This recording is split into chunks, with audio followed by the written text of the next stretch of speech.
Assalomu alaykum. Всем привет. Мои подписчики. Jonkalarim, toychoqlarim deydi.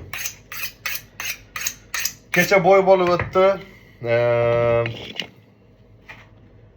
Octagon 84. Kecha uni ko'rayotib, istoriya qo'ydim, reels qo'ydim, типа поддерживаю gold, я бях там, короче, ну, o'zi поддержками, реально искренне yurakdan я болел.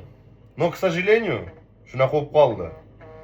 Bu safar yutmay qoldi, потому что явный там bo'ldi, baribir yut qilish kerak.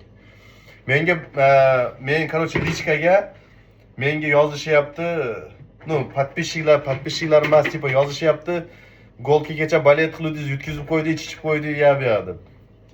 Nima degan gap bu? Haligini strategiyasiga kirsangiz o'zi вообще никакой regali yo'q. Sportda siz yaqinlashgan emas. U odam umrida bir bunday stoykaga turib urushmagan bo'lsa kerak. Shuning uchun Gold, Shahzod, bratishka. Toka gaz, toka period. Erkak kishi qayriladi, sinmaydi. Sinish kerak emas. U odamlar gapiraveradi. Endi shunisiga motivatsiya olib turib, yaxshi trenirovkani qilib turib, готовиться qilib turib boru, hammani shu aytganlarni lol qoldirib qo'yish kerak bo'ldi. Так что toka gaz, toka period. Yozinglar, gaplashamiz. Lichka, uya, buyog'da biz искренне мы поддерживаем бойцов. Ashmona yozayotganlar, sizlar ham chiqish, o'zlaring tanit, dunyo tanisin, el tanisin sizlarda ham. U просто так yozish bo'lmaydi u.